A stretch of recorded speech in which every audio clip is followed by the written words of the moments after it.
in Australia too. So I lived in Western Australia for 7 years. So that's where Neyyah started, and I was performing a lot back then as a musician, singer-songwriter, recording, teaching music. But I felt like I needed a change in my life at the time, and I was kind of encouraged to kind of get back into my game design roots. And I was kind of cropping up here and there over the period of like 2 years before I started Neyyah, but music would always take over. Then I fell in love with this idea that I had. Back in sort of 2011 was when I started officially this idea I had called Portals, Journey to the Pearl Islands. And I took that concept and then kind of created Neyyah from there.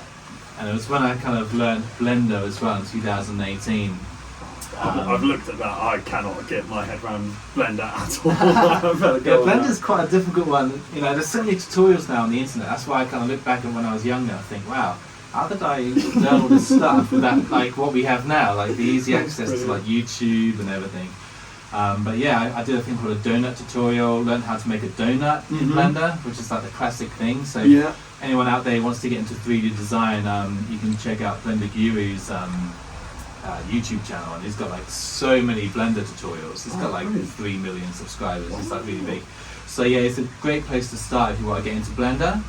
He cuts things down, uses the latest versions of Blender and everything. So that's kind of what pushed me to use Blender. And when I started using Blender is when I started seeing like the graphics come up, pre-rendered graphics. And I thought, wow, this looks so much like Riven, which is one of the big inspirations behind Neyyah. Really big inspiration. And the pre-rendered graphics and the lighting, it uses a thing called Cycles rendering engine. So basically, it looks mega realistic.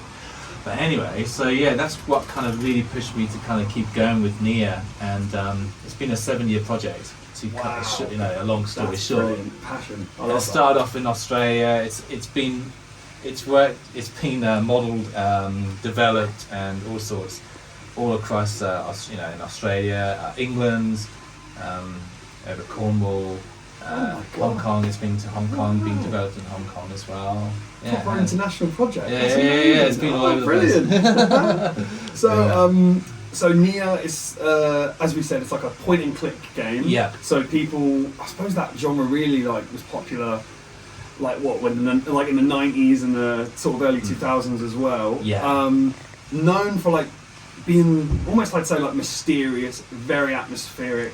Yeah. That feeling of it's just you, the player, sometimes in these games, figuring out puzzles, all that stuff. I imagine Neyyah must have that in bucket loads. Oh, definitely. Atmosphere is one of the big things, and I think for me, it's always been the world building that's been up front, even before puzzles.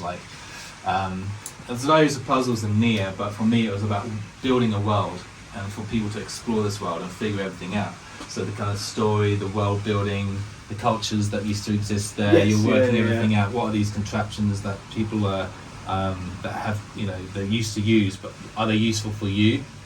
And the other things you find, that are sort of more kind of modern sci-fi technology. It's kind of a mishmash of kind of the old and the new, which is going back to your question before, how Felixstowe inspired Neyyah. In a lot of ways, even going to places like Landguard Fort, you've got, that was a big, I think it was a day in 2020 I went out there and just took loads of pictures of Landguard Fort inside. And that was a huge inspiration at the time because I upgraded my computer at the time in 2020. Nice. This is the beginning of the COVID kind of time. At the time, I was going to be moving back to Australia, but that didn't happen due to COVID. And so I had a lot of money behind me. So I invested in a car and a really awesome, amazing computer, which I still use to this day. It's got 64 gigabytes of RAM, so it's able to render a lot. Yeah, that's true. Suddenly I had this I went from a 4 gigabyte RAM system to a 64 gigabyte RAM system. You went from a Ford Focus to a Ferrari. Yeah, pretty much. Right? So I felt the difference, and I felt like suddenly I had this all this magic at my fingertips, and I was able to kind of put so much detail into everything.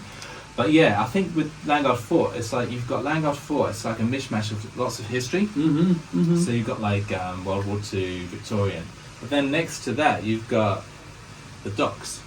Yeah. So you've got this kind of this weird combination of the old building and everything and the fort. Then you've got the docks on the other side. So for me, Neyyah is kind of like that a bit. You've got these old buildings mixed with these kind of more high tech Yeah, kind of like I've seen some of your like your promo shots and your promo videos. Yeah, exactly. All these sort of like moving parts that Yeah. I think you've just summed it up perfectly. There's like this hybridization between old and new. Yeah. And that, yeah, it's a really good Which is atmosphere cool. to have a game in. Yeah, Perfect. and you know, I think one thing to think about when I'm modelling as well is that while it's one big world separated by portals, and everything has to have a consistency to it. So, you know, the rusted metal, the way walkways look, and how the culture would have built this and that. Mhm. But it's nice to have those differences, so you know where you are. Which is why I kind of changed the sky in certain places. Like you'll have a sunset, a place that's just set in the sunset. Most of the places have like blue sky and it's set during the day, but then there's one that's sort of set at night as well. So you have these kind of like places that are kind of separated by the time zone that Yeah. without going into too much detail, but yeah, it's complex. Well then, I'll have a few more questions for you.